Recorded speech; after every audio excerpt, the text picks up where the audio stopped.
is John Kohler with OKRaw.com. Today I'm making breakfast and I'm going to show you guys what I eat for breakfast. It's very simple and very easy. Every morning I'm going to have something a little bit different depending on what's ripe and needs to get eaten ASAP before it goes bad, because food spoilage is not fun. You lose your nutrients when you lose your food when it goes bad, because it's having to get composted instead of going into you to feed your body. But hopefully it's at least feeding your compost pile.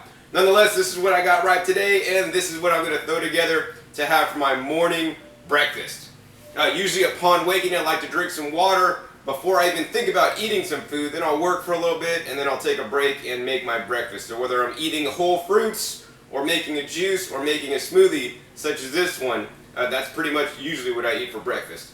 So let's see here. So today, we're lucky we got the Florida coconut. We're going to open the coconut, put in the water of the coconut in the blender, along with any meat that may be in there.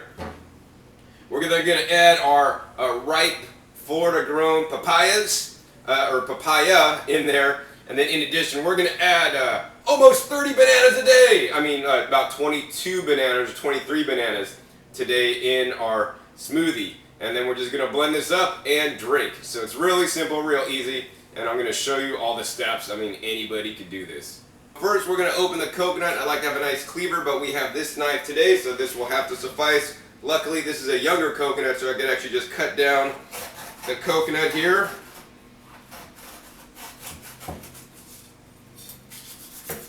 Next, we're going to use another knife and just kind of pop a hole right here, and sometimes it's going to spray, which it didn't do today, so that's definitely good. And what we're going to do is then just cut a hole so that we can get all the coconut water out. Alright, so you can see I got a nice hole in there. We're going to take a handy dandy strainer and pour the coconut water into our blender. Now I use a strainer because sometimes you get some particulate from the fiber there, and we don't want that in our blender. And it definitely caught a few things, and there's just a little bit of water in there. Sometimes I'll use 2 coconuts, but I have a lot of fruit today, so I'm just going to use 1. Once that's poured out, if I want to get in here and get the meat out, what we got to do next is then use this knife again to cut off a larger section.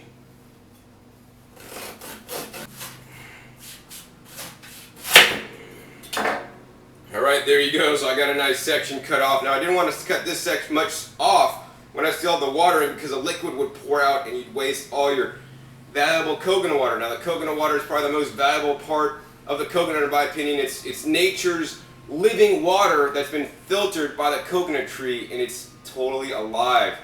I feel so much better when I drink coconut water than just even regular filtered water. Next, we're going to go ahead and take a spoon, and we're going to spoon out all this jelly meat. Now there's not a whole lot in here because this tends to be a really young coconut and it has more water than meat, but it definitely has some good meat in there. This will add a small amount of fat to your smoothie and make it taste really good. So you can see there we got that all scooped out, and we're just going to dump that in to the blender there. Next, we're going to simply cut this papaya in half and scoop in the papaya into the blender. Real simple and real easy. We're going to go ahead and cut that in half and take a look inside. It looks like a pretty good papaya. Probably could have been eaten yesterday or the day before. Getting a little bit older than I would like, but hey, it's still good. And one of the things I like to do is when the fruit's not optimal and tastes really super good, if it's really good, I just like to eat it plain. But if it doesn't taste like really good, I usually like to blend it in a blender in a smoothie to hide the flavors. And that way I'll still also get to eat it. And also it's more palatable too. So we're going to scoop out some of the strings and some of the seeds and put that in that side. And we're just going to simply scoop out this papaya also into the blender. Alright, that'll do it for this half, and let's go ahead and put in this other half of the papaya. So every day it's really important that I eat something different. So I may eat this today, and tomorrow I will definitely have something else for breakfast, unless of course I have a lot of this stuff to eat because I wasn't able to get anything else or a wide variety. So I usually like to do something like a fresh fruit, a smoothie, either a fruit smoothie or a green smoothie, or some juice for breakfast. And every day is different depending on what I feel like and actually what is available to me to eat. So one of the things I would encourage you is to listen to your body, and listen to your body and see what it really wants. And don't just eat, oh, I gotta eat toast every morning because that's always what I eat, toast and coffee. Toast, coffee, and orange juice. Switch it up. Your brain likes to be stimulated and your body likes to get different nutrition than just coffee, orange juice, and toast. I think actually that's what my dad used to eat all when I was growing up. And I hate, to this day, I hate the smell of like burnt toast in the toaster. It's horrible.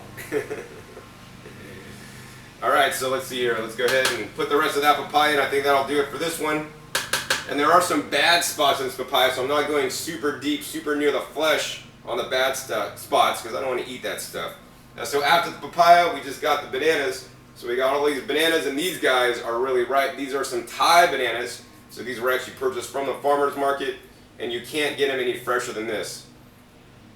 In addition, these guys have some amazing flavor. Because these were grown locally and not imported, they were picked riper than normal. So we're just going to go ahead and put all these bananas into the blender. Oh, let me give you a trick. The easy way to peel bananas, especially if it's on the whole hand, you would just want to go around and cut off all the bottoms real quick. You know, it's easier to cut off the bottoms and the top because they're all on the bottom. It's not connected.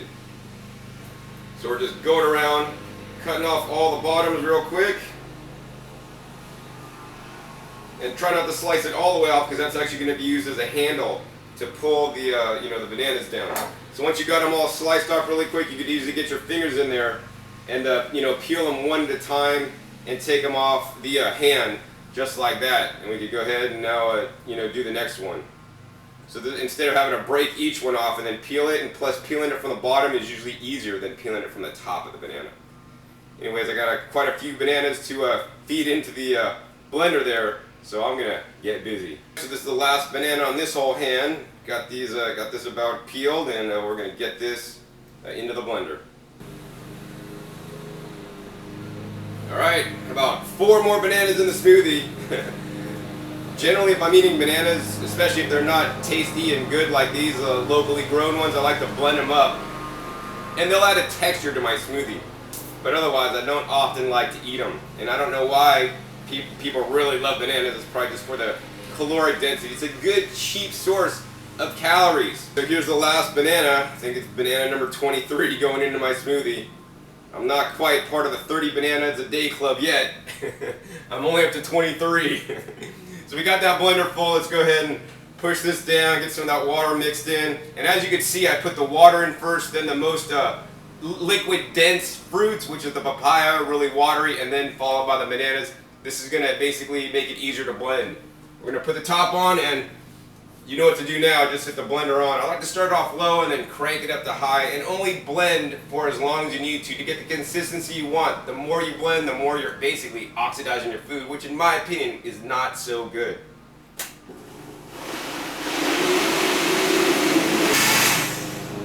Alright, so there you go. My smoothie's done. I just got a nice pitcher's worth. And yes, this is how much I'm going to drink in one sitting. After this, I'll be good, definitely, for several hours. Hope you've enjoyed this quick episode learning how to make a coconut, papaya, banana smoothie. Now, I am here in the tropics and got all these produce items fresh, but bananas, papayas, and coconuts are hopefully available near you, and you can make a smoothie just like this one. So I want to encourage you to always eat a diet rich in fresh fruits and vegetables. And once again, my name is John Kohler with OKRaw.com. We'll see you next time. And remember, keep eating your fresh fruits and vegetables. They are the best.